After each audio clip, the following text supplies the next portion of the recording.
বন্ধুরা আমার, তরুণ যুবকেরা আমার, তাহলে একদিকে ঈমানের দাওয়াত দিলেন, ঈমানের দাওয়াতের পরে আর একদিকে হলো আমলের দাওয়াত। ঈমান হলো আপনার আমার রোল নাম্বার। আমি বলি মোবাইলের সিম কার্ড, সিম কার্ড ছাড়া যেমন মোবাইলের কোনো মূল্য নাই, মোবাইলে যত অ্যাপ ডাউনলোড করেন না কেন কাজ হবে না। হোয়াটসঅ্যাপ খুলবেন, সেখানে ফোন নাম্বার লাগবে, ভাই আমার ইমেল খুলবেন ফোন নাম্বার লাগবে, ফেসবুক খুলবেন ফোন নাম্বার লাগবে। হে তরুণ যুবকেরা, হে আমার বন্ধুরা, সিম কার্ড ছাড়া মোবাইলের যেমন কোনো মূল্য নাই, ঈমান ছাড়া আপনার আমার এই 3.5 হাত অ্যান্ড্রয়েড বডিটারও কোনো দাম নাই। ঈমান হলো সিম কার্ড, এই সিম কার্ডটাকে বডিতে লাগান, এরপর মোবাইলে যেমন বিভিন্ন অ্যাপ ডাউনলোড করেন তেমন এখানেও কিছু অ্যাপ ডাউনলোড করে নেন। ওখানে যেমন WhatsApp, Facebook, email, Gmail download করেন, এখানে তেমন নামাজ, রোজা, হজ, যাকাত, কালেমা, জিকির, ফিকিরের অ্যাপগুলো ডাউনলোড করেন। ওখানে যেমন হোয়াটসঅ্যাপ, ফেসবুকের মধ্যে দিয়ে বন্ধুর সঙ্গে বন্ধুর যোগাযোগ হয়, এখানে তেমন নামাজ, রোজা ইত্যাদি ইত্যাদি দিয়ে আল্লাহর সঙ্গে বান্দার যোগাযোগ হয়। তাহলে আগে সিম কার্ডটা লাগাতে হবে। সিম কার্ড হলো ঈমান, তারপর আমল। দুটো জিনিসের প্রচার, একটা হলো ঈমান, 2 নাম্বার আমল। হে জওয়ান যুবকেরা, বন্ধুরা আমার, শুনে রেখে দিন, জেনে রেখে দিন। হে আমার মুরব্বিয়ানেরা শুনুন, তাহলে সবচেয়ে আগে ঈমান। এই ঈমানের জায়গায় গন্ডগোল যেন না হয়, ঈমানটাকে মজবুত করতে হবে। কেমন মজবুত করতে হবে শোনেন। আল্লাহর সঙ্গে শিরক করতে গিয়ে যদি শিরক না করে যদি আপনার মৃত্যু হয়, ভাই আমার, যে মারা যাওয়াটাও আপনার কাছে ভালো, কিন্তু শিরকটা আপনার কাছে ভালো নয়। এমন ঈমানের শক্তি আপনাকে অর্জন করতে হবে। নবীর মহাব্বত, রাসূলের ভালোবাসা, সাহাবায়ে কেরামরা নবীর জন্য জীবন দিয়েছেন। ভালোবাসা সামান্য কমাননি, ভালোবাসা সামান্য না কমিয়ে নবীর জন্য জীবন দেওয়াটাকে তারা শ্রেষ্ঠ মনে করেছে। এটা হলো ঈমান। হে তরুণ যুবকেরা, হে আমার বন্ধুরা, মুরব্বিয়ানেরা, ভাগ্যে ভালো মন্দ যা কিছু হয় আল্লাহর কাছ থেকে হয়। ঝড় হলো, তুফান হলো, উড়ে গেল, পুড়ে গেল, নষ্ট হলো, কোনোটি আপনি আল্লাহর উপর নারাজ হবেন না, কারণ আপনি জানেন না ভাগ্যে আপনার ভালো মন্দ যা কিছু হয় আল্লাহর কাছ থেকে হয়। এটা হলো ঈমান। কোরআন মাজিদেও বলা হয়েছে, যেটা তোমরা ভালো মনে করো বান্দা সেটা তোমার জন্য খারাপ হতে পারে, আবার যেটা তোমার খারাপ মনে করো সেটা তোমার জন্য ভালো হতে পারে। তাহলে ভাগ্যে ভালো মন্দ যা কিছু হয় সব আল্লাহর কাছ থেকে হয়। হে তরুণ যুবকেরা, হে আমার বন্ধুরা, তাহলে ঈমানের ব্যাপারে একেবারে কঠোর থাকতে হবে, কোনোভাবেই যেন আমাদের ঈমান নড়বড়ে না হয়। তারপরে এলো আমল।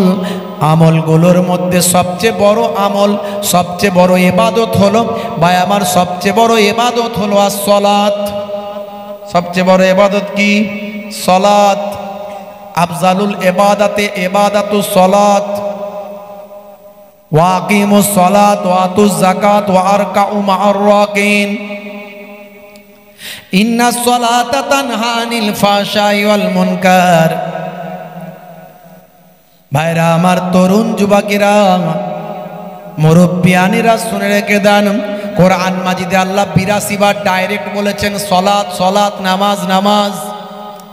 ইন্তেকালের আগে আমার আপনার নবীও দুটো কথা বলেছিলেন, তার মধ্যে একটা হলো নামাজ। as-সালাত as-সালাত as-সালাত ওয়া মা মালাকাত আইমানুকুম, তার মধ্যে একটা হলো সলাত, নামাজ। আচ্ছা, এতবার আল্লাহ নামাজের কথা বললেন, নামাজ পড়লে মনে হয় আল্লাহর খুব লাভ হবে নাকি বলেন দেখিনি? হ্যাঁ জি, নামাজ পড়লে আল্লাহর খুব লাভ হবে নাকি? আচ্ছা, যদি আমরা নামাজ ছেড়ে দিই আমার আল্লাহর কোনো ক্ষতি হবে? নামাজ সে আল্লাহ কা কোই লেনা দেনা হ্যায়? जोरे बोले नामाज से अल्लाह का कोई लेना देना है नहीं है। আমরা যদি নামাজ ছেড়ে দিই এতে আল্লাহর কোনো লোকসান হবে, ক্ষতি হবে? আর আমরা নামাজ পড়লে আল্লাহর কি বিরাট কিছু লাভ হয়ে যাবে? नमाज से अल्लाह का कोई लेना देना नहीं है, तो फिर इतना ताकीद क्यों? तो फिर इतना ताकीद क्यों? इसीलिए कि अल्लाह ने देखना चाहता है कौन वफादार है और कौन गद्दार है। अल्लाह ने देखना चाहता है कि कौन वफादार है और कौन गद्दार है। अज़ान के बाद जो कारोबार छोड़ के मस्जिद में जाए वो वफादार है। अज़ान के बाद जो दुकान छोड़ के कर मस्जिद में जाए वो वफादार है। अज़ान के बाद जो खेत छोड़ के मस्जिद में जाए वो वफादार है। अज़ान के बाद जो मार्केट छोड़ के मस्जिद में जाए वो वफादार है। अज़ान के बाद जो घर छोड़ के मस्जिद में जाए वो वफादार है। और जो ना जाए वो कौन है? समझ लीजिए, देश का गद्दारों में, देश का गद्दारों को देश में रहना नामुमकिन है, तो अल्लाह का गद्दारों को जन्नत में रहना कैसे मुमकिन है? देशेर गद्दारेरा देशे থাকতে পারে না, তাহলে আল্লাহর সঙ্গে গাদ্দারি করলে জান্নাতে কেমন করে থাকবেন? 95% মুসলমান 5 ওয়াক্ত নামাজ পড়ে না। রাগ করবেন না বাপ, একটু বোঝার চেষ্টা করা যাক। ওয়াজ মানে যদি পরিবর্তন হয়, পরিবর্তনের আলোচনা শোনা যাক। 1 ঘন্টার আলোচনাটা আমার নবী বলেছেন, আমার নানাজান ছোট হুজুর কেবলার কথা নয়, আমার দাদাজান মায়াপুর পিন্নগড়ি হুজুর কেবলার কথা নয়, আমার আব্বাজান হরিণখোলা হুজুর কেবলার কথা নয়। কথাটা হলো স্বয়ং দোজাহানের বাদশাহ দয়ার নবীর কথা। তাদারিসুল ইলম, ইলমের দার্স নাও ফিল্লাইল, রাতের বেলা সাআতান 1 ঘন্টা।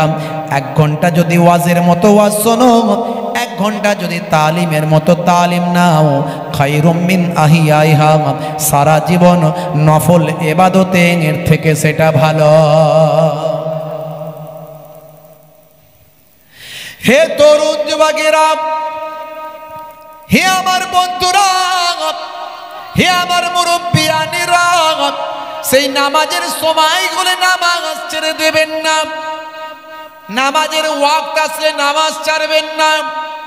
দিনে রাতে 24 ঘন্টা, 24 ঘন্টায় 23 ঘন্টা অন্য কাজ করুন, যা খুশি করুন, খান দান ঘুমান কাজ করুন, কিন্তু 1টা ঘন্টা 12 মিনিট করে সময় দিলেন। দাদাজান পিন্নাগড়ি হুজুর পীর কেবলা বলতেন 12 মিনিট করে সময় দিলেন 1 ওয়াক্তের নামাজ হয়ে যায়। 12 মিনিট করে সময় দিলে 5 12 60 5 ওয়াক্তের নামাজ হয়। এই 5 ওয়াক্ত নামাজ পড়তে 1 ঘন্টা সময় লাগে। 1 ঘন্টা যদি নামাজে দেন, আমার আল্লাহ এই 1 ঘন্টার ওসিলায় আপনার 23 ঘন্টা সাকসেসফুল করে দেবেন। আল্লাহ নিজেই বলছেন, 5 বার মুয়াজ্জিনকে দিয়ে বলাচ্ছেন, মুয়াজ্জিন বলো নামাজে এলে আমি আল্লাহ তাকে সাকসেসফুল করব। আমাদের কানে বারবার বলা হচ্ছে, কিন্তু আমরা বুঝতে পারছি না, অনেকে মানে জানি না, বা অনেককে জানানো হয় না। কি বলা হচ্ছে? মুয়াজ্জিন বলছেন হাইয়া আলাস সালাহ,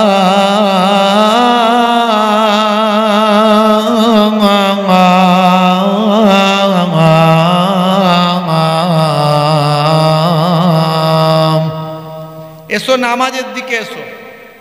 মানে কি? এসো নামাজের দিকে এসো। মুয়াজ্জিনকে আবার বলে দেয়া হচ্ছে, বলে দাও নামাজের দিকে এলে কি হবে। মুয়াজ্জিন আবার বলছে হাইয়া আলাল ফালাহ,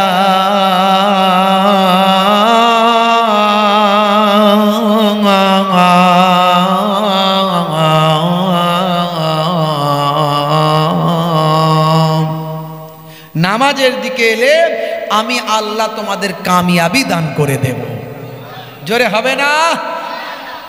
মুসলমানের ছেলে নামাজের টাইম হলে মসজিদ তলা থেকে যেই মুয়াজ্জিন আজান দেয় হাইয়া আলাস সালাহ, তাড়াতাড়ি মুসলমানের ছেলে বলছে পল্টু বাঁশতলাতে পালা, পল্টু মাচাতে পালা, চায়ের দোকানে পালা। কেন? বলছে ইমাম সাহেবের জ্বালা। কিরে ভাই, বলে না আজান দিয়ে বেরিয়ে যদি দেখতে পাই তাহলে বলবে পল্টু নামাজ পড়বি আয়। তা তাড়াতাড়ি দেখতে যাতে না পায় সব মাচাতে পালায়, বাঁশবাগানের ঝাড়ে যায়, ফ্রি ফায়ার আর পাবজি চালায়। আছে না নাই? এদিককারের ছেলেরা খেলে না, ওসব খেলে এদিককারের ছেলে। উড়ি বাপরে বাপ, কি গুলি চালাচ্ছে, হ্যাঁ কি গুলি চালাচ্ছে, ঢিডি ঢিডি ঢিডি ঢিডি শুধু চালিয়ে যাচ্ছে। রাতের বেলা জলসায় যাচ্ছি, বাঁশবাগানের ঝাড় থেকে আলো জ্বলছে, 10-12টা 15টা আলো জ্বলছে। তখন জিজ্ঞাসা করছে কি বলো দেখিনি? ড্রাইভার সাহেব বলছে হুজুর ভাইজান ও সব মোবাইল, ওগুলো মোবাইলের আলো। সে কি বাঁশবাগানের ঝাড়ে মোবাইল কেন? বলছে ওই লোকজনের জ্বালাই, ওখানে সবসময় খেলে, হয়তো লোকে বলে ঢিটিক টিকটিক টিকটিক করে, কেন খেলছিস যে করছিস? ওরা সব থেকে ছেড়ে দিয়ে নিরিবিলি জায়গায় চলে এসছে, নিরিবিলিতে বসে বসে গুলি চালাচ্ছে, যাতে ডিস্টার্ব না কেউ করে গুলি চালাতে। বুঝতে পারছেন ভাইরা আমার? এর আগেও বলেছিলাম এই সমস্ত অনলাইন গেম, এই মোবাইল খুললে দেখবেন কত রকমের এখন গেমের অ্যাড, শুধু অ্যাড। বলছে বিরাট ইনকাম। কে কে বলছে? হ্যাঁ, শাহরুখ খান বলছে এই গেম লোড করো, সলমান খান বলছে এই গেম লোড করো। আর কোথায় সচিন টেন্ডুলকার, সেও একজন বিখ্যাত ক্রিকেটার, সেও বলছে এই গেম লোড করো। তারপরে এই অনন্ত আম্বানির বিয়ে হলো, ভাই আমার মুকেশ আম্বানির ছেলে, এখন মুকেশ আম্বানি নিজেও বলছে আমার বিয়ের খুশিতে এই গেমটা লোড করো। তার মা বলছে আমার ছেলের বিয়ের খুশিতে এই গেমটা লোড করো। মুকেশ আম্বানি বলছে আমার ছেলের বিয়েতে এই গেমটা লোড করো। এত টাকা ইনকাম পাবে, বুঝতে পারছেন? আপনি একটা সামান্য কিছু মোবাইল অ্যাপ আপনি রেখেছেন, সেখানে বিভিন্ন রকমের, এই দেখুন কত রকমের গেমের নামগুলো যদি বলি আমার মোবাইলে চলে এসছে, মানে অ্যাড চলে এসছে। শুধু আমার অ্যাপ আছে তো, সেই অ্যাপেতে অ্যাড চলে এসছে। Diwali card party, buy UC win iPhone, win 1 crore daily, হ্যাঁ, তারপরে রমি ও ওলা, তারপরে আপনার আছে উইনজো লুডু, তারপরে আপনার পকের সার্কেল নাকি লেখা আছে, জুপি লুডু, রুমি সার্কেল, রুস 50 ফ্রি, জঙ্গলি রুমি, কত রকমের যে গেমের নাম। খালি বলছে এইটা খেলো এত লাভ, আর ছেলেরা খেলে একদম মাথা খারাপ। বুঝতে পারছেন? পড়াশোনা ছেড়ে দিয়েছে, কারবার ছেড়ে দিয়েছে, চাকরি ছেড়ে দিয়েছে, পিতামাতার অবাধ্য, শিক্ষা থেকে বঞ্চিত। ভাই আমার গুরুজনদের কথা শোনে না, মাথা সবসময় খারাপ, মোবাইলে লাভ হচ্ছে না, ব্রেন আউট, এদিকে ইন্টারনেটের পয়সা লাগবে, বাপের পকেটমারি করছে, মাথা সবসময় গরম হয়ে আছে, হাই পিকআপে চলছে। বুঝতে পারছেন? হ্যাঁ, লাইফ শেষ। এই কোম্পানিগুলো ছেলেদের লাইফে পাইপ দিয়ে দিচ্ছে, কিন্তু আমরা বুঝতে পারছি না। হে যুবক, তুমি এই গেমগুলো লোড করা বন্ধ করো, ডিলিট করো। এর আগেও বলেছিলাম হারাম, আজও বলে যাচ্ছি হারাম তো বটে। যারা এই অনলাইন গেমগুলো খেলবে, হে মুসলমানের ছেলে, আল্লাহর কোরআন অনুযায়ী সব এক একটা শয়তানের ভাইতে পরিণত হবে। কোরআন মাজিদ আল্লাহর কালাম বলে দিয়েছে, ইন্নাল মুবাযযিরিনা কানু ইখওয়ানা শায়াতিন, অপচয় নষ্টকারী, অপচয় খরচাকারী শয়তানের ভাই। মোবাইলের টাওয়ার খরচা, মোবাইলের ব্যাটারি খরচা, মোবাইলের ভাই আমার ইন্টারনেট খরচা, সময় খরচা, বুদ্ধি খরচা, পয়সা খরচা, যত রকমের অপচয় করছে। এই অপচয় করার জন্য ছেলেরা সব শয়তানের ভাইয়ে পরিণত হচ্ছে। আমি আজ বলে দিয়ে যাই, যদি শয়তানের ভাইয়ের খাতা থেকে নামটা কাটাতে চাও, তাহলে মোবাইলে অনলাইন গেমগুলো ডিলিট করে দাও।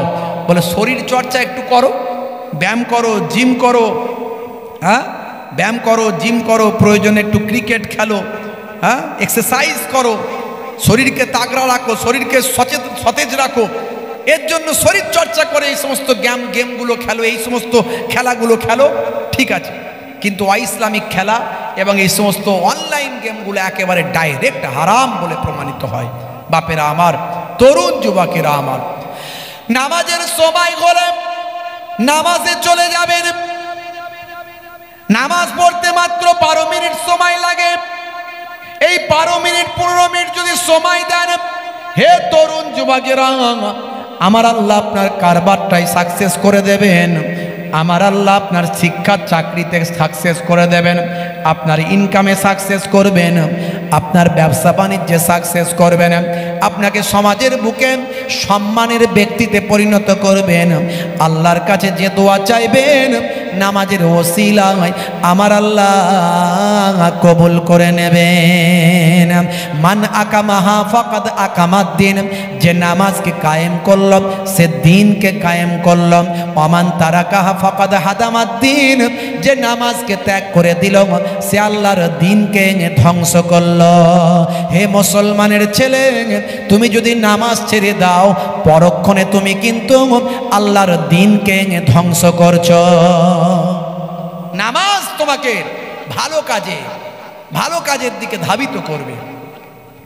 ওয়াক্ত যে হলো ওযু করো মসজিদে চলো, ওয়াক্ত যে হলো ওযু করো মসজিদে চলো, খোদার হুকুম পালন করো নামাজটা পড়ো। ওয়াক্ত যে হলো ওযু করো মসজিদে চলো, দিন রাতে 5 ওয়াক্ত নামাজ পড়লে পাবে ভাই জান্নাত। জোরে হবে না? জোরে হবে না? দিন রাতে 5 ওয়াক্ত নামাজ পড়লে পাবে ভাই জান্নাত। ওয়াক্ত যে হলো ওযু করো মসজিদে চলো। জোরে হবে না? জোরে হবে না? বলুন না ইনশাআল্লাহ, বলুন ইনশাআল্লাহ।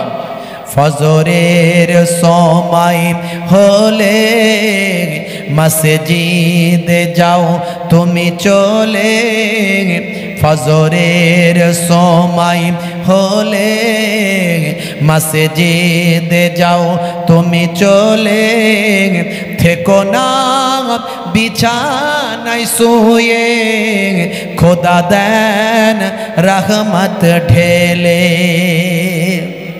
জোরে হবে না? আর জোরে হবে না? আসরের ওয়াক্ত আসিলে অপচয় সময় না করে মসজিদে যাও তুমি চলে, আমল নামা ডান হাতে পাবে। আর জোরে, আর জোরে। মাগরিবের ওয়াক্ত আসিলে মসজিদে যাও তুমি চলে, কবরের আযাব থেকে মুক্তি প্রভু দেবে।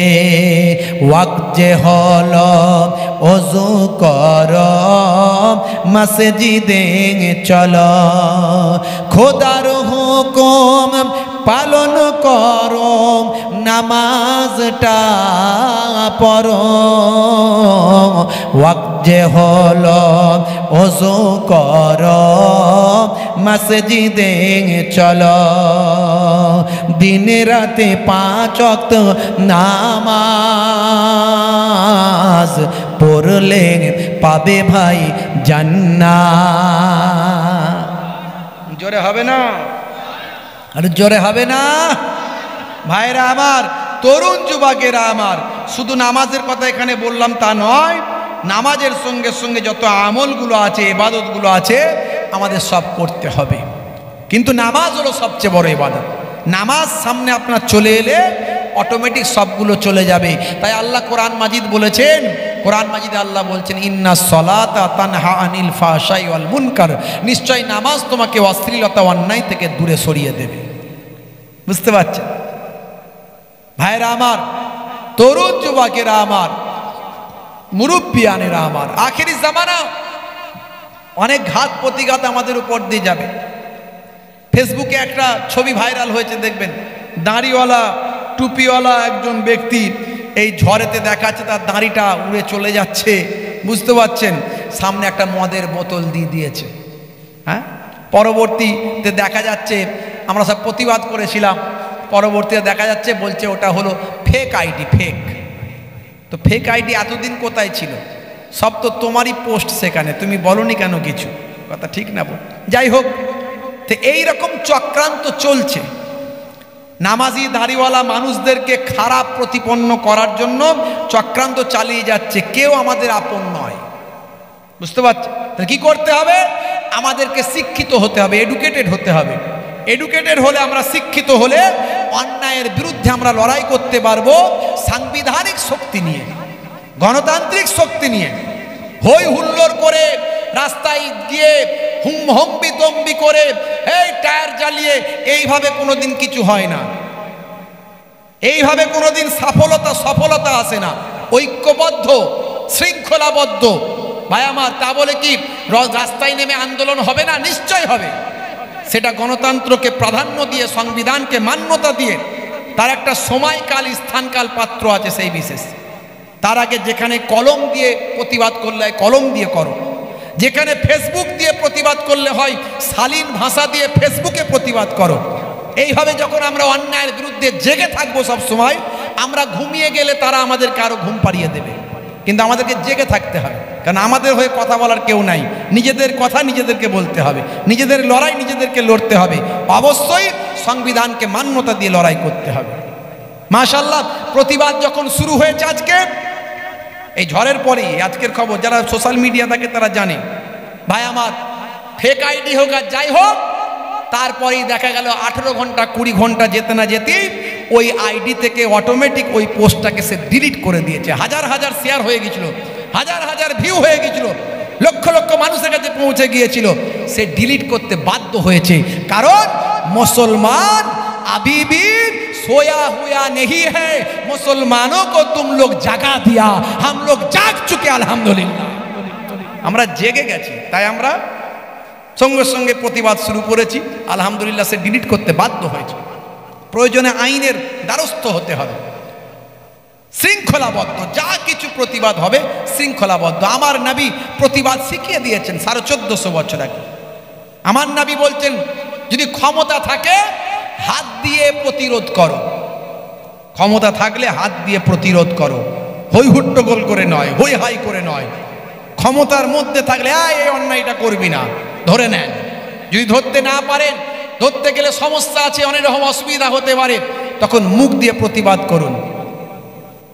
প্রশাসনিক দপ্তরে গিয়ে সেখানে জানান, বিভিন্ন ভাই আমার দায়িত্বশীল ব্যক্তিদেরকে জানান, যারা সমাজের ভাই আমার মাথা লোক, তাদের কাছে জানান। হ্যাঁ, মুখ দিয়ে প্রতিবাদ। যদি না সেটাও করা সম্ভব হয়নি, একটা এমন সময় এলো তখন সেখান থেকে ঘৃণা জানুন, অন্তর থেকে ঘৃণা করে সরে যান। প্রতিবাদের মাধ্যম আমার নবী শিখিয়ে দিয়েছে।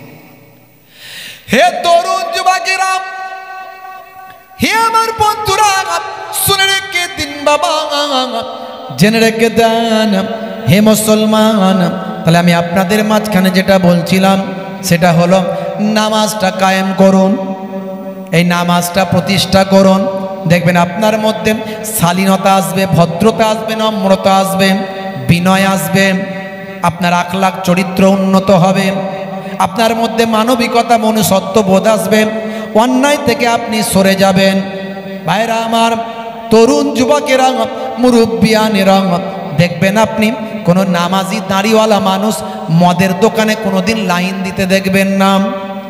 5 ওয়াক্ত নামাজ পড়ে দাঁড়িয়ে আছে, হ্যাঁ, সুফি দরবেশ মানুষ। সন্ধ্যার পরে রোজিপুর মার্কেটে শপের সামনে অনেকে লাইন দিয়ে মদ কেনে। কোনো নামাজি দাঁড়িওয়ালা লোককে কোনোদিন দেখেছেন? দেখেননি। কেউ সাজিয়ে চক্রান্ত করে পাঠাতে পারে।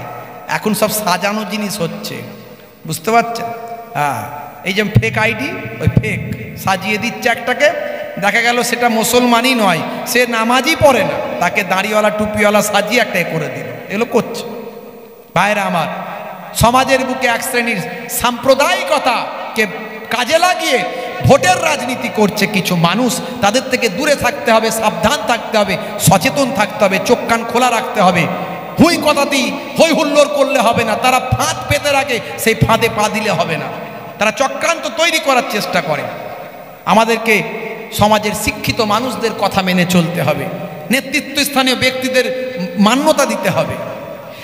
হে তরুণ যুবকেরা, মুরব্বিয়ানেরা, বন্ধুরা, এর জন্য প্রত্যেককে শিক্ষিত হতে হবে, এডুকেটেড হতে হবে ভাইরা আমার। তার সঙ্গে সঙ্গে আপনাকে আমাকে যেমন বাস্তব শিক্ষা, দুনিয়াবি শিক্ষা, মডার্ন এডুকেশন, এর সঙ্গে সঙ্গে নীতি নৈতিকতার শিক্ষা। এই নীতি নৈতিকতার শিক্ষা কোরআনে আছে, হাদিসে আছে ভাই আমার, ইসলামের মধ্যে আছে। এবার একটু ছোটবেলায় বাচ্চাদেরকে তাই ইমাম সাহেবের কাছে পাঠাতে হবে, মাদ্রাসায় পাঠাতে হবে। ছোট্টবেলায় বাপের সম্মানের কথা জানবে, মায়ের সম্মানের কথা জানবে, বুঝতে পারছেন? পিতামাতার পায়ের তলায় সন্তানের জান্নাত, এ শিক্ষা যদি ছোটবেলায় পায় তবেই তো সে বুড়ো বয়সে বাপকে দেখবে, বাপের জন্য খেদমত করবে, বাপের চিকিৎসার ব্যবস্থা করবে। আর যদি বাপকে মনে করেন যে আমার বাপ বুড়ো হয়ে গেছে, আজ কোনো কাজের নয়, এটা আমার জন্য বোঝা, তখন ছেলে চিন্তা করবে কবে বাপ বিদায় নেবে, বাপ যাবে, ঘরটা খালি হবে। কথা ঠিক না ভুল? আজ যদি ছোটবেলায় এই এডুকেশন তাকে দেওয়া হয়, পিতামাতার পায়ের তলা হয় সন্তানের জান্নাত, এই জ্ঞানটা যদি সন্তানের থাকে, বাপ যতক্ষণ বেঁচে আছেন মাথার ছাতা মনে করে বাপের সুস্থতা আর চেষ্টা করবে। দিনকাল পাল্টে গেছে, এসব ওয়াজ করলে বলে হুজুর কি ওয়াজ করছেন, বুঝতে পারছেন? হ্যাঁ, সালে কো মিলে গোস্ত রুটি, বাপ কো না মিলে সুখা। সালা যখন আসে বৌমা তখন হাসে, সালাকে খাওয়াক, পেট ভরে খাওয়াক, আমি মোহেবুল্লাহ হুসাইনি, আমার কোনো অসুবিধা নাই। কিন্তু বাবা পাশে বুড়ো শ্বশুর শাশুড়ি বসে আছেন, তার দিকে দুটো হাইব্রিড রসগোল্লা কেন যায় নাই? প্রশ্ন আমার এখানে। হে তরুণ যুবকেরা, ইসলাম বলেছে, রাসূল জানিয়ে দিয়েছে পিতামাতার সেবার কথা, পাড়া প্রতিবেশীর হক না হক আদায় করার কথা, ছোটদের স্নেহ করার কথা, বড়দের সম্মান করার কথা। রাস্তা দিয়ে যাচ্ছেন, পেরে কাঁচ ভাঙা পাথর পড়ে আছে, সরিয়ে দেওয়ার কথা। নবী আমার জানিয়ে দিয়েছেন অমুসলিম ভাইদের সঙ্গে মিষ্টি পোলাইট ব্যবহার করার কথা, নিজের জবানকে লাগাম দেওয়ার কথা, অশ্লীল ভাষা, খারাপ কথা থেকে মুখকে নাপাক না করে পবিত্র রাখার কথা। ঘুমাতে যাবেন যখন ডান দিকে কাত হয়ে ঘুমানোর কথা। নবী বলেছেন বসে পানি পান করার কথা, পেটটাকে 3টে ভাগে ভাগ করে খাওয়ার কথা। ঘর থেকে যখন বেরোবেন তখন তাওয়াক্কাল তো আল্লাহ, আল্লাহর উপর ভরসা রেখে তালাটা মারার কথা। ঘরে যখন ঢুকবেন বিসমিল্লাহ বলে তালাটা খুলবেন, আল্লাহর নাম নিয়ে খোলার কথা। হে তরুণ যুবকেরা, রাস্তায় কোনো মুসলমান ভাইকে যদি দেখতে পান, চেনেন বা নাই চেনেন, আসসালাম কাবলাল কালাম, কথা বলার আগে সালাম দেওয়ার কথা। সবের মধ্যে বাস্তবতা আছে, সায়েন্স আছে, বিজ্ঞান আছে, আধুনিকতা আছে, মডার্নিজম আছে। আমি এগুলো এক একটা করে বলেছি, আজ বলবো না, সময় নাই। ইসলাম যা শিখিয়েছে আপনি একটু গবেষণা করে দেখুন। ওযু, নামাজ, স্বাস্থ্য বিশেষজ্ঞরা বলছে নামাজের থেকে ভালো ব্যায়াম আর কি হতে পারে। কোমরের ব্যায়াম, হাঁটুর ব্যায়াম, চোখের ব্যায়াম, ইভেন চোখের ব্যায়াম, চোখেরও তো একটা ব্যায়াম আছে। আপনি যখন দাঁড়িয়ে আছেন আপনার চোখটা একটা বিন্দুতে, সিজদার জায়গায়, একটু ভাবুন তো, কল্পনা করুন। যখন সিজদায় যাচ্ছেন নাকের ডগায়, ভাবুন তো, যখন সালাম ফেরাচ্ছেন কাঁধে, চোখ কিন্তু কাজ করছে, আপনি চোখকে অটোমেটিক কাজ করাচ্ছেন। আপনার ব্রেন, বলা হচ্ছে যখন আপনি নামাজে যাবেন, আল্লাহর নবী বলছেন সাল্লু কামা রাআইতুমুনি উসাল্লি, তোমরা ওইভাবে নামাজ পড়ো যেভাবে আমি রাসূলকে নামাজ পড়তে দেখো। নবী বলছেন যখন নামাজ পড়বে তখন তুমি এটুকু কল্পনা করবে যে তুমি আল্লাহকে দেখছো। সেটা কল্পনা করা আমাদের জন্য খুব দুরূহ ব্যাপার, আল্লাহর মাহবুব বান্দারা পারতে পারে। তাহলে এটুকু কল্পনা করো যে আল্লাহ আমাকে দেখছেন, এটাও আমাদের জন্য মুশকিল। আমরা নামাজ পড়তে গেলে দুনিয়ার চিন্তা ভাবনা, হিসাব নিকাশ, হ্যাঁ, দুনিয়ার মাঠ ঘাট, যত রকম টাকা পয়সা, ঘর বাড়ি সব আমাদের মাথায় এসে ঢুকে যায় নামাজ পড়তে বসলি, বুঝতে পারছেন? মাঝে মাঝে নামাজ অনেকে ঘুরিয়ে ঘুরিয়ে পড়ে, তাই ভুলে যায় নামাজ পড়তে গেলে। দেখবে ভাইরা আমার। তো এই নামাজে গেলে যদি সত্যি আপনি এটুকু ভাবতে পারেন যে আল্লাহ আমাকে দেখছেন, আল্লাহর সামনে যখন থাকবেন শুধু আপনার ধ্যান জ্ঞান ভাবনা চিন্তা শুধু আল্লাহর দিকেই থাকবে। এই যে মস্তিষ্ক চারিদিকে ছুটে বেড়াচ্ছে না, এক জায়গায় থাকছে, স্বাস্থ্য বিশেষজ্ঞরা বলছেন এটা মস্তিষ্কের জন্য আপনার আমার অনেক অনেক উপকার হয়। জোরে বলুন সুবহানাল্লাহ। তাই নামাজের থেকে ভালো ব্যায়াম আর কি হতে পারে? ওযু করলে রাগ ঠান্ডা হয়ে যায়, নার্ভগুলো শান্ত হয়।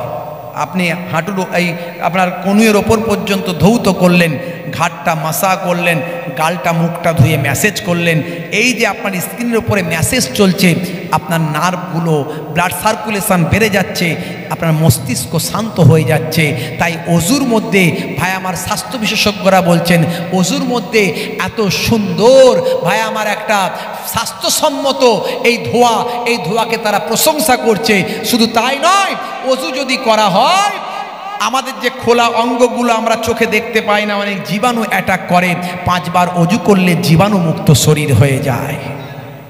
বাতাসে অনেক জীবাণু উড়ে বেড়াচ্ছে, এই খোলা অঙ্গ খোলা হাত পায়ে আমাদের মুখেতে লাগছে, 5 বার অজু করলে আমরা অনেক জীবাণু মুক্ত থাকি। যুবকেরা আমরা বুঝলাম না, মুসলমানের ছেলে শাহরুখ খানের ভক্ত হয়ে গেল, আছে না নাই? এমন চুলের স্টাইল মেরেছে, এদিক থেকে চুলটাকে টেনেছে, এদিকটা চেঁচে দিয়েছে, ওপর থেকে নিয়েছে, নিয়ে পেছনে নিয়ে আবার গিট দিয়ে বেঁধে দিয়েছে। কিরে ভাই, বলছে মেয়েদের মতো চুল করে ঘুরছিস কেন? বলে সব বুঝবি না। বুঝবো না মানে? বলছে শাহরুখ খানের নিউ ভার্সন, এটা শাহরুখ খানের নিউ ভার্সন দিয়ে ঘুরছে, বুঝতে পারছি? হ্যাঁ ভাইরা আবার, নবীর শিষ্য যদি হতে পারতাম, Cassius Clay, Tyson, Hanuman, Gary Miller, Jennifer, Michael Jackson, Ilima Dmitrienko, mister Dew Davis, mister Bale, Hashim Amla, Junaid Jamshed, Moeen Ali Khan, mister Asif Khan Rocky, পৃথিবী বিখ্যাত বিখ্যাত ব্যক্তিগুলো আজকে তারা বুঝে গেছে ওই কোনো নায়ক গায়ক খেলোয়াড় প্লেয়ারের শিষ্য হয়ে লাভ নাই, তাদের পপুলারিটি বিরাট।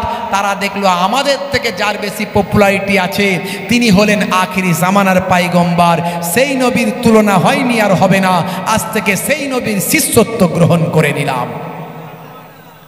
হাসিম আমলা গাল ভর্তি দাড়ি নিয়ে 5 ওয়াক্ত নামাজ পড়ে, সারা বিশ্বের মানুষের কাছে প্রমোট করে, ইসলামের প্রচার করে। দেখো হে যুবকেরা, তোমার দাড়ি রাখতে লজ্জা লাগে, নামাজ তুমি পড়ো না? আমি পৃথিবী বিখ্যাত একজন ব্যক্তি হাসিম আমলা, মদের লোগো আমার জার্সিতে লাগানো হবে বলেছিল, আমি বলেছিলাম খেলা ছেড়ে দেব, আমি বলেছিলাম খেলা ছেড়ে দেব। কোম্পানি আমার জন্য শুধু একটা মদের লোগো ছাড়া জার্সি তৈরি করে আমাকে দিয়েছে, দিতে বাধ্য হয়েছে, এটা আমার আল্লাহর পক্ষ থেকে হয়েছে, এটা হাসিম আমলার জন্য সম্মান। আজকে সেই মদের লোগোওয়ালা, লোগো ছাড়া জার্সি আমি পরছি, সবাই মদের লোগোওয়ালা জার্সি পরছে, আমার ইমানের শক্তি আমি দেখিয়েছি। হে বিশ্বের মানুষ, মুসলমান তোমাদের দাড়ি রাখতে লজ্জা লাগে, দেখো আমি গাল ভর্তি সুন্নতি দাড়ি নিয়ে খেলছি, কিন্তু বিশ্বের মানুষ আমাকে চেনে, তোমাকে কজন চেনে? তোমার দাড়ি রাখতে লজ্জা লাগে, আমার লাগে না, কারণ আমি বুঝি মরে গেলে কোনো সুন্নত কবরে দেখা যাবে না, একটাই সুন্নত দেখা যাবে, সেটা হলো মুখের দাড়ি। ভাই আমার, দোস্ত আমার, ছোটদের প্রতি বড়দের সম্মানবোধ স্নেহবোধ নাই, বড়দের প্রতি ছোটদের স্নেহ সম্মানবোধ নাই, বড়দের প্রতি ছোটদের সম্মানবোধ নাই, ছোটদের প্রতি বড়দের স্নেহবোধ নাই। পিতামাতার অবাধ্য হয়েছে সন্তান।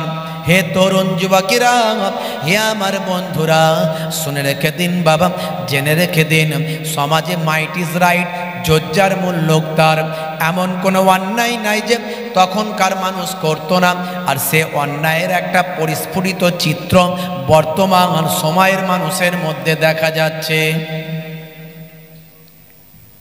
কথা ঠিক না ভুল বলে?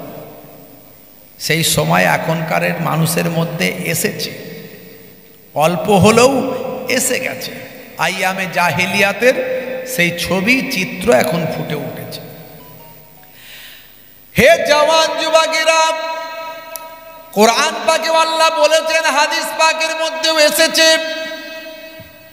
মানুষ যখন অন্যায় অত্যাচার পাপাচার লুকাচার মেরে নেওয়া কেড়ে নেওয়া অন্যায় অবিচারে যখন লিপ্ত হয়, তখন তাদের উপর আল্লাহ রাব্বুল আলামিন জামিনি আসমানি গজব মুসিবত দান করতে থাকেন। হে তরুণ যুবকেরা, হে আমার বন্ধুরা, তৎকালীন যুগে আরবের জামিনে আমার আল্লাহ আসমানি গজব দিয়েছিলেন। সেই গজবটা কি ছিল? দীর্ঘদিন ধরে আকাশ থেকে আমার আল্লাহ রহমতের পানিটা বর্ষণ করে নাই। দীর্ঘদিন ধরে আমার আল্লাহ রহমতের পানি আকাশ থেকে দেননি। এর ফলে কি হলো? আরবের মাটি খরা হয়ে গেল, জমিন টুকরো টুকরো হয়ে গেল, গাছপালাগুলো সব হলুদ হয়ে গেল, পশু পাখিগুলো সব পানির জন্য হাহাকার করতে লাগলো, মানুষগুলো পিপাসায় পানির জন্য কলিজা ফেটে যেতে লাগলো, অস্থির হয়ে পড়ল। হে তরুণ যুবকেরা, খাদ্যের অভাব দেখা দিল, মানুষের মধ্যে অনাহার, বাবা আমার অনাহার দেখা দিল, খরা দেখা দিল। ভাইরা আমার, তরুণ যুবকেরা আমার, দুর্ভিক্ষ আরবের মানুষকে গ্রাস করে নিল। কিন্তু দেখা যায় যেদিন আমার আপনার নবী রাহমাতুল্লিল আলামিন সরকারে দো জাহাঁ সুলতানে মদিনা মাতৃগর্ভে স্থান নিয়েছিলেন, মায়ের গর্ভে যেদিন স্থান নিয়েছিলেন, সেদিন আমার আল্লাহ আসমানের ফারিস্তাকে ডেকে বললেন, হে আসমানের ফারিস্তারা, যে নবীর জন্য আমি অপেক্ষা করছিলাম, যিনি হবেন পথ প্রদর্শক, যিনি হবেন শ্রেষ্ঠ নবী, নবীউল আম্বিয়া, আখিরি জামানার যিনি পায়গম্বার আসবেন, আখিরি জামানার যিনি পায়গম্বার হবেন, যিনি সমস্ত নবীদের ইমাম হবেন, সেই নবী যার জন্য অপেক্ষা করছিলাম, সেই নবী অর্ধরাত্রিতে মায়ের গর্ভে স্থান নিয়েছেন। সেই নবীর আগমনে আমি আল্লাহ খুশি হলাম। হে আকাশবাসী, তোমরা খুশি হয়ে যাও।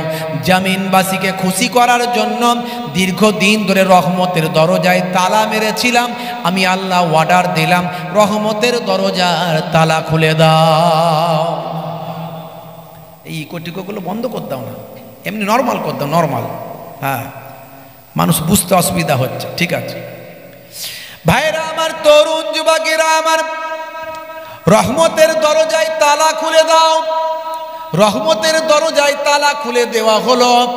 আকাশ থেকে অফুরন্ত পানি, রহমতের পানি পৃথিবীর জমিনে আসতে লাগলো।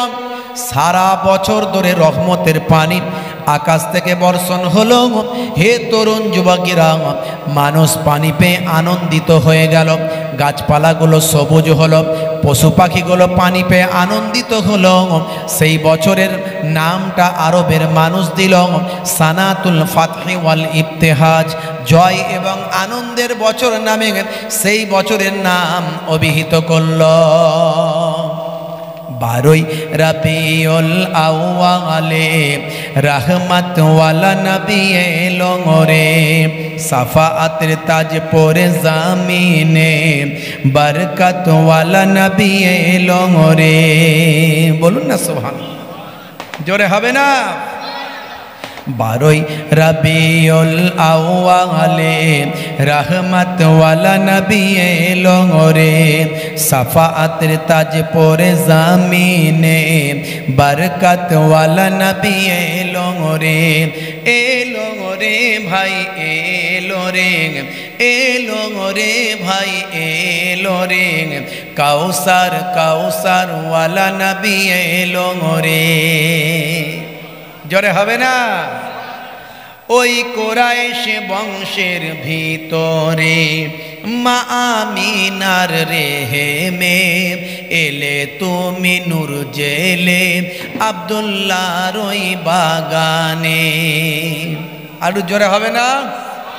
ওই কোরাইশ বংশের ভিতরে মা আমিনার রেহেমে এলে তুমি নূর জেলে আব্দুল্লাহর ওই বাগানে।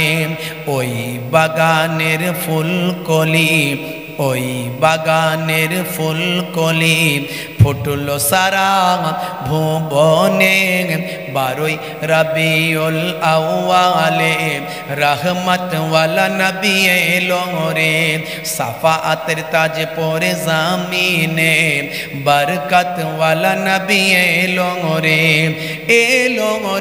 ভাই এলো রে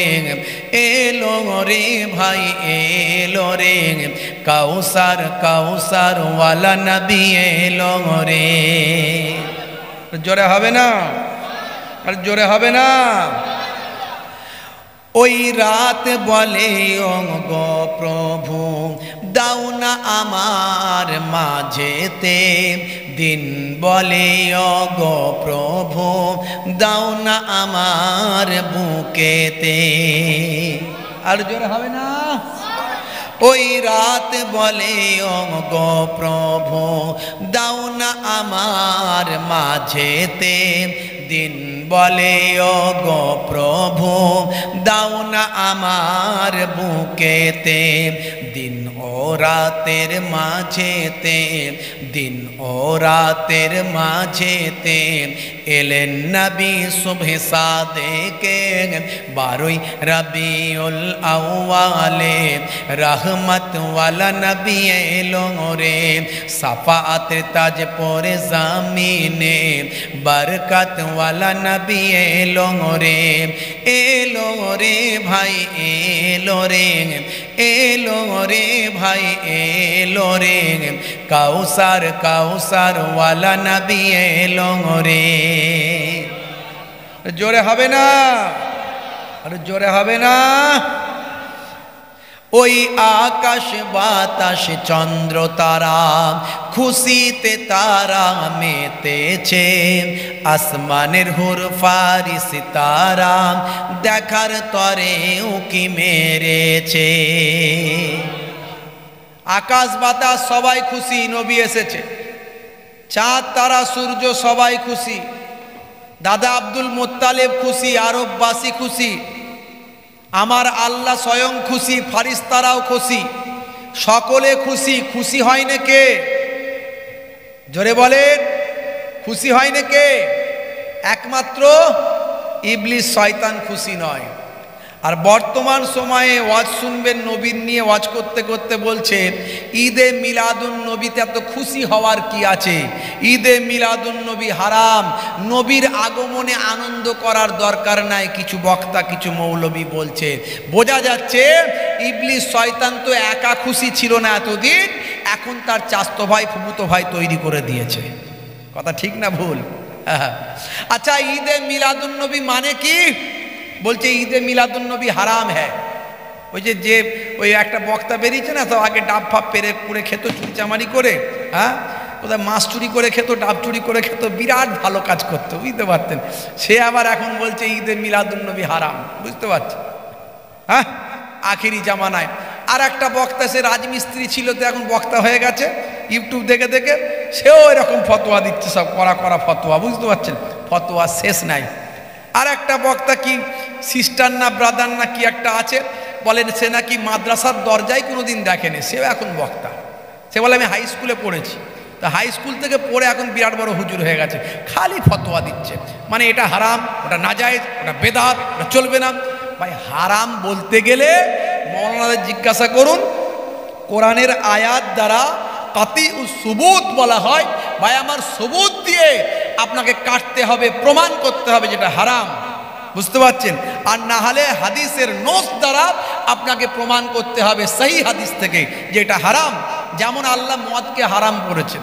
ইন্নামাল খামরু ওয়াল মাইসিরু ওয়াল আনসাবু আমার আল্লাহ জানিয়ে দিয়েছেন মদ জুয়া সুদ এগুলো সব হারাম করেছেন লটারি আমার আল্লাহ হারাম করেছেন ইন্নামাল খামরু ওয়াল মায়ামা ইন্নামা হাররামা আলাইকুমুল মাইতাতা ওয়াদ দামা ওয়া লাহমাল খিনজির এখানে আল্লাহ শুকরের গোশত খাওয়া হারাম করেছেন ডাইরেক্ট আয়াত আছে এখানে কিন্তু তুমি একটা জিনিসকে হারাম বলতে গেলে ডাইরেক্ট আয়াত দিয়ে তোমাকে হারাম প্রমাণিত করতে হবে বুঝতে পারছেন ওরা এমনি নিজেদের গায়ের জোরে হারাম বলে দেয় আচ্ছা ঈদে মিলাদুন নবী মানে কি ঈদ মানে হলো খুশি মিলাদ মানে হলো জন্ম নবী মানে হলো নবী নবীর জন্মের খুশি জোরে বলুন সুবহানাল্লাহ আচ্ছা, ছেলের জন্ম হলে আপনি মিষ্টি খাওয়াচ্ছেন, বিরাট খুশি, আর নবীর জন্ম হয়েছে খুশি হবে না এমন কেউ আছে?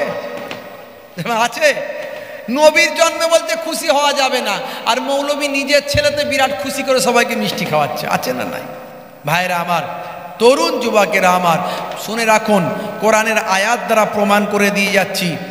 এখন অনেক রকমের বক্তা বেরিয়েছে, আমার যদি ইন্টারনেট কাজ করে আমি দু একটা বক্তার বক্তব্য শুনিয়ে দেবো আপনাদেরকে, বুঝতে পারছেন তো? আমার নবী, আমার রাসূল, ভাইরা আমার, তরুণ যুবকেরা আমার, মুরব্বিয়ানেরা আমার, ঠিক আছে, তুমি বরং ভালো, ওর থেকে ভালো মিস্ত্রি, হ্যাঁ, তুমি এখন চুপ করে বসে, ওকে বসতে দিও না, ও আবার গন্ডগোল করে দেবে। তো ভাইরা আমার, যে কথা বলছিলাম, তো আমার নবী, আমার রাসূল এসেছেন, খুশি হওয়ার কথা আল্লাহর কোরআন দ্বারা প্রমাণ করে দিয়ে যাচ্ছি। শুনুন, ছোট্ট দুটো আয়াত বলবো, কোরআনের থেকে বড় দলিল কিছু নাই।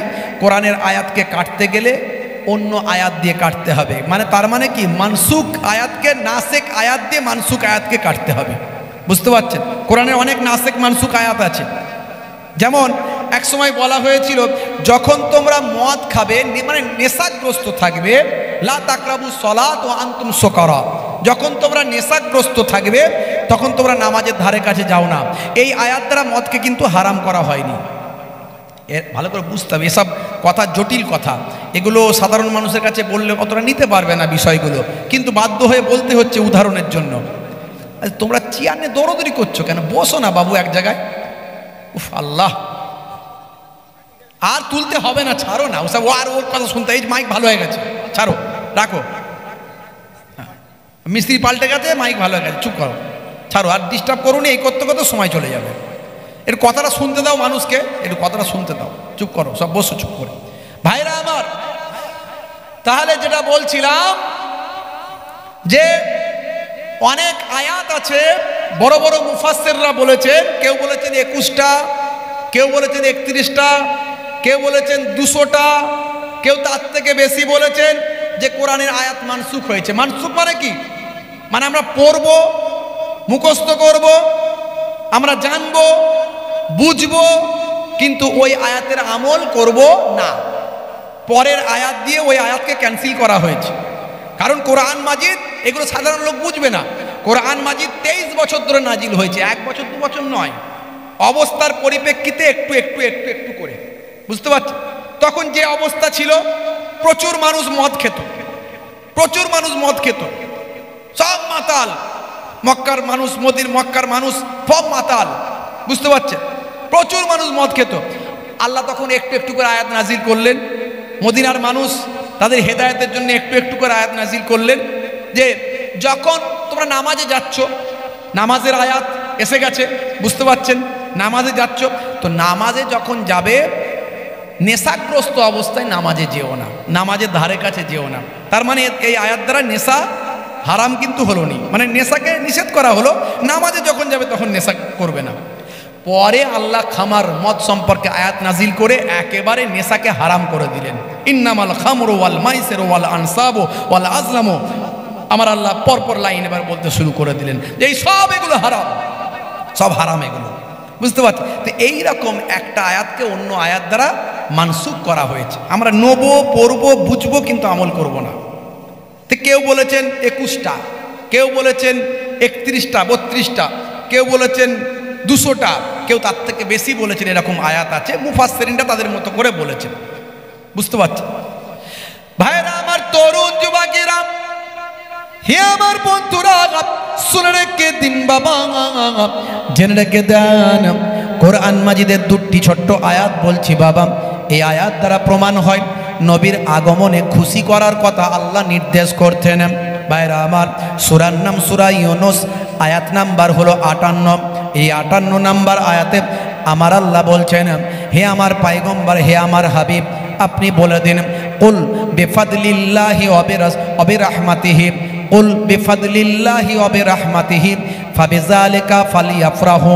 আয় আমার হাবিব, আপনি ওদের বলে দিন, উম্মতে মুহাম্মাদিকে বলে দিন, সমস্ত মানুষদের বলে দিন, তারা যেন আল্লাহর অনুগ্রহ এবং আল্লাহর রহমত পেয়ে তারা যেন সব খুশি হয়ে যায়। একটা হচ্ছে অনুগ্রহ, হ্যাঁ, আল্লাহর ফদল, আর একটা হলো রাহমা, রাহমাত, আল্লাহর রহমত পেয়ে যেন খুশি হয়ে যায়। তাহলে রহমত পেয়ে খুশি হওয়ার নির্দেশ দিলেন কে? আল্লাহ। বুঝতে পারছেন? আল্লাহ রহমত পেয়ে খুশি হতে বললেন। এবারে চলে আসুন আমার নবী রহমত কিনা, একটু ছোট্ট করে বলে দিই, বেশি ডিটেলসে যাব না, সময় অনেক বেড়ে যাবে। হে তরুণ যুবকেরা, হে আমার বন্ধুরা, কোরআন মাজিদে আর একটা সূরা আছে, 114টা সূরার মধ্যে একটা সূরার নাম হলো সূরা আম্বিয়া। সূরা আম্বিয়ার 107 নম্বর আয়াত। এই 107 নম্বর আয়াতে আমার আল্লাহ বলছেন, হে দুনিয়ার মানুষ শুনে রেখে দাও, ওয়ামা আরসালনাকা ইল্লা রাহমাতাল লিল আলামিন। হে আমার হাবিব, আপনাকে কুল কায়নাতের জন্য, তামাম কুল কায়নাতের জন্য রাহমাত করে আমি আল্লাহ প্রেরণ করেছি। ওই আয়াত দ্বারা প্রমাণ হলো রহমত পেয়ে খুশি হও, আর এই আয়াত দ্বারা প্রমাণ হলো আমার নবীকে স্বয়ং আল্লাহ রহমত করে পাঠিয়েছে। তাহলে নবী এসেছেন, খুশি হওয়ার নির্দেশ আল্লাহর। খুশি হওয়ার নির্দেশ কার? আল্লাহর। তাহলে এমন একটা আয়াত দাও যে নবী এসেছেন, খুশি হওয়া যাবে না, তাহলে আর আমরা খুশি হব না। কথা ঠিক না ভুল? দেখাও দেখি, চুল উঠে যাবে, পারবে না খুঁজে। আর নবীর জন্মের আলোচনা কোরআন মাজিদে অনেক আছে। বলছে মিলাদুন নবী পেলে কোথায়? কিছু মানুষ বলছে মিলাদুন নবী কে করেছে, কোথায় আলোচনা হয়েছে? আরে কোরআনে আলোচনা হয়েছে। 5000 বছর আগে ইব্রাহিম নবী আমাদের নবীর আগমনের কথা, আমাদের নবীর আগমনের জন্য আল্লাহর কাছে দোয়া চেয়েছেন, রব্বানা ওয়াবআস ফীহিম রাসূলাম মিনহুম ইয়াতলু আলাইহিম আয়াতিকা ওয়া ইউআল্লিমুহুমুল কিতাবা ওয়াল হিকমা ওয়া ইউযাক্কিহিম। আমাদের নবী দোয়া চেয়েছেন, সূরা বাকারার মধ্যে পাবেন। বুঝতে পারছেন? আয় আমার হাবিব, আয় আমার নবী, আমার দয়ার নবীর জন্য আমাদের ইব্রাহিম নবী জাতির পিতা আল্লাহকে বলছেন, রব্বানা, হে আমার রব, ওয়াবআস ফীহিম, তাদের মধ্যে থেকে পাঠান, রাসূলাম মিনহুম, তাদের মধ্যে থেকে একজন রাসূল, ইয়াতলু আলাইহিম আয়াতিকা, যিনি আপনার আয়াতকে তেলাওয়াত করবেন, ওয়া ইউআল্লিমুহুমুল কিতাবা, এবং কিতাবের তালিম দেবেন, হ্যাঁ, ওয়াল হিকমা, এবং প্রজ্ঞাদান করবেন, ওয়া ইউযাক্কিহিম, যাতে করে তারা পরিশুদ্ধ হয়ে যায়। জোরে বলুন সুবহানাল্লাহ। তাহলে আমাদের নবী, নবী পাক বলেন যে ইব্রাহিম নবী যে নবীর জন্য দোয়া চেয়েছেন, যে নবীর জন্মের কথা আলোচনা করেছেন, আমি সেই নবী। জোরে বলুন সুবহানাল্লাহ। তাহলে নবীর জন্মের কথা কোরআনে আছে, আরো ক্লিয়ার আছে। সূরা সাফ আয়াত নাম্বার 6, আপনি খুলুন, পেয়ে যাবেন। ঈসা রুহুল্লাহ আজ থেকে 2000 বছর আগে তার জাতির কাছে বলেছিলেন, ওয়া মুবাশশিরাম বিরাসূলিন, একজন রাসূলের সুসংবাদ দিয়েছেন। জোরে বলুন সুবহানাল্লাহ। হে তরুণ যুবকেরা, হযরত ঈসা রুহুল্লাহ আজ থেকে 2000 বছর আগে তার সম্প্রদায়ের কাছে একজন রাসূলের সুসংবাদ দিয়েছেন, দিয়ে বলেছেন, হে আমার সম্প্রদায় শুনে রেখে দাও, ইয়াতি মিন বাদি ইসমুহু আহমদ, আমার পরে একজন নবী আসবেন যার নাম হবে আহমদ। জোরে হবে না? তাহলে কোরআনে আমার নবীর জন্মের কথা, আগমনের কথা আছে না নাই? আছে। এরা বলছে নবীর জন্মের কথা পেলে কোথা? কোরআন থেকে পেয়েছি। তারপরে তো হাদিসে আছে, আর অনেক জায়গায় আছে। বলছে জন্মদিন পালন করো কেন? জন্মদিন তো ইহুদি নাসারারা পালন করে। আচ্ছা, ইহুদি নাসারারা জন্মদিন পালন করে আগরবাতি মোমবাতি জ্বালিয়ে, কেক টেক কেটে, happy birthday to you, happy birthday to you. আচ্ছা, আমরা নবীর জন্মদিন পালন করি কেক টেক সামনে রেখে, হ্যাপি বার্থডে ও নবী, হ্যাপি বার্থডে ও নবী, এরকম করি নাকি? তাহলে ওরা বলছেন তোমরা ইহুদি নাসারারা জন্মদিন পালন করো, তোমরা করছো। আরে পাগল, আমরা যে জন্মদিনটা পালন করি সেটা আমার নবী স্বয়ং নিজের জন্মদিন নিজে পালন করেছিলেন। জোরে হবে না? হাদিস পাক খোলো, পেয়ে যাবে। আমার নবী সোমবারের দিন রোজা রাখতেন, সোমবার রোজা রাখতেন। সাহাবীরা জিজ্ঞাসা করলেন, ইয়া রাসূলুল্লাহ, আপনি সোমবার রোজা রাখেন কেন? আল্লাহর নবী বলেন, জানো না সোমবারের দিন আমার জন্ম, তাই আমি রোজা রাখি। জোরে হবে না?